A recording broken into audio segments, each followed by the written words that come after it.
Yo, what's going on, guys? It's Rest. In this video, I want to go over the brand new Eyasluna and talk about it compared to Fatebringer and Palindrome. Those are the three obvious best hand candidates in the game right now for both PvE and PvP, and I want to compare all of them together and tell you which ones that you guys should want to use. Now, if you do enjoy this, consider doing all the normal YouTube stuff. It really helps me out and our community grow by getting these videos out there for everyone to see. I truly appreciate it. But starting off, going right into it, the Eyasluna is droppable from the brand new dungeon. If you want to go farm for it, that is where you're going to have to go get it. And just looking at all three of them, comparing them, obviously the main stat is range, but if you look at all the stats, they all are very, very similar. Like Fatebringer has 51, Eyasluna has 56, and Palindrome has 55. They don't really have that much difference in them. So based on that, just whatever gun feels the best for you, honestly, it's probably going to be the one you should go for. But the best thing is that the Eyasluna and Palindrome do go in your first slot, so you can take energy special weapon, sniper shotgun, whatever you want to take, or a fusion rifle. But the Palindrome goes in the energy slot, so if you want to take something like Chaperone, you can do that. They all have little niches, and that's what I hope to go over in this video. Base, just stat level, they're all pretty similar. The most range is Eyasluna, but the thing is, Eyasluna, as of now, cannot become adept, unlike Palindrome and Fatebringer, which is why I have those pulled up. And again, this is on d2gunsmith.com if you guys want to go mess with this yourself. I will always link this website in the description because it is super helpful for crafting your weapons. But looking at Eyasluna, I will go over all the perks you can get really quick. We have Unrelenting, Rapid Hit, Heating Up, Outlaw, Perpetual Motion, and then Rangefinder. Then the next column, Headstone, Demolitionist, Moving Target, Kill Clip, Harmony, and Snapshot.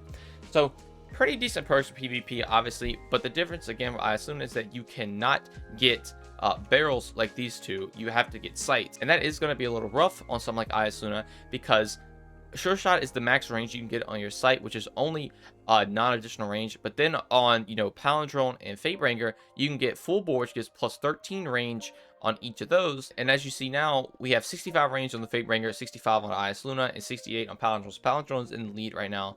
So going back in the next column, we have things like, our rounds and, magazine stuff. So high caliber rounds is probably gonna be the best way to go, or ricochet rounds if you just want to make it easier to shoot. But we'll go high cal. They give the same range increase to +4. And over here, you could take high cal on Palindrome as well, so you get +4. Well, apparently this one gives +5, just like full bore gave +14 for some reason on Fatebringer, but ignore that. But the thing is, with Fatebringer, you can get accurized rounds. So instead of having to take, high cal or ricochet, which high cal could be beneficial, but accurized rounds is going to give you the most range, +9 range. So now if we look, we have 69 range, 73 range, and 74 range. Now Fatebringer is in the lead. Now before we actually get into the perks, let's go and take consideration mods. Since Eyasluna cannot become adept, you do not have access to adept range or adept Icarus grip, so obviously you're going to take normal Icarus grip. And then so if you go over to Palindrome, you do have access to adept Icarus grips. Now you have 78 range. Then on Fatebringer, you have 78 range as well. So these are now tied together. As you still see, they're very similar, the Palindrome and the Fatebringer, but Eyasluna is starting to fall a little behind because it cannot get that adept mod. On Eyasluna, if we start to get into perks, we can take things like Rangefinder, which is going to be your best go-to in the first column, specifically for PvE. But on the Palindrome, there is no range perk other than kill and win, and that's when you get a kill, so it's not super consistent, but if you do get a kill, it will be really good. Then finally, on the Fatebringer, you have Explosive Payload, which is, in my opinion, the best perk for any PvP hand cannon, because Explosive Payload not only is going to give you just a explosion damage, which is really good for stopping health generation. If somebody's hiding behind cover, you can just kind of shoot beside them and it will stop them from regenerating, especially if they have 100 recovery. It's very beneficial. Then obviously also with the Explosive Payload, it basically splits your damage up, so the bullet itself is getting the range bonuses obviously and is doing as much damage as it can, but the Explosive Payload has no range drop off, so you're essentially just taking half your damage and getting full damage. Like, it is the best go-to for range on hand cannons and PvP, especially with a lot of range increase, and you can map people with it. But now if we go into the last column, you have things like Moving Target and Snapshot, which is really good. Kill Clip inherently, I guess, will increase your range a itty bit, since you are doing more damage. It technically is increasing your range, but not obviously, it's not obviously increasing your range, is what I'm trying to say, but you will be doing more damage. So for Eyasluna, that kind of ends it for range, and you're stuck at a 69 range, and then obviously if you put the Masterwork on it, you'll get more. But then we have Moving Target, which is a really good PvP perk, or if you want Snapshot, but honestly Snapshot probably isn't that needed, so go with Moving Target. And then your range, Masterwork, you're at 78 range with these perks, and this is the end of your Eyasluna. This is the best it can get, but again, obviously in Destiny, a lot of guns just feel a certain way. So, you know, if you would like the way the Eyasluna feels over other guns, definitely use that. And we are sitting at 85 aim assist and 96 recoil direction. But then moving on to the Palindrome, you have your rangefinder as well. Then if you throw your range masterwork on there, you're up to 86 range. And since this is a depth, you are buffing all your other stats too, which is really good. And that is really, really good. Obviously, the Palindrome is insanely good at PvP, as we already know. But then finally, in the Fatebringer, you also have things like Kill Clip, which can technically boost your range. Out of the Storm, really good for accuracy. Open the Shot is going to be insanely good. Frenzy is also really good if you can play around it correctly. Adrenaline Junkie is even not that bad. Now, Open the Shot definitely is the way to go. If you get this roll on Fatebringer, it is going to be insanely good. Then apply your range masterwork over here, and you're going to be at 87 range with Open a Shot, which is obviously going to make it your first shot even easier to hit, even more damage because of the range increase. And it is just a monster. Like this Fatebringer right here is just crazy. It's at 84 aim assist and 98 recoil direction. Compared to over on the Palindrome, you have 98 recoil direction, 79 aim assist. Then with Eyasluna, you have 85 aim assist, 96 recoil direction. So all those are pretty similar. But if you want more aim assist, obviously go with Eyasluna. So taking a look at them now, we have 78 range on Eyasluna, 86 range on the Palindrome, and then 87 range on the Fatebringer.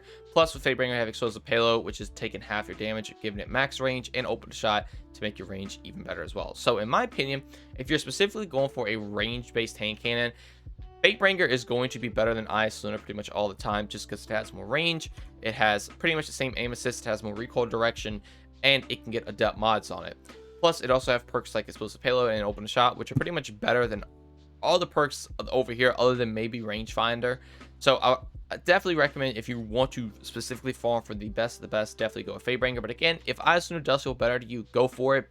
And then obviously, you know, the only real competition that the Palindrome has in the energy slot is the one Shiros, I think it's called Angel Skate, which is actually really good too.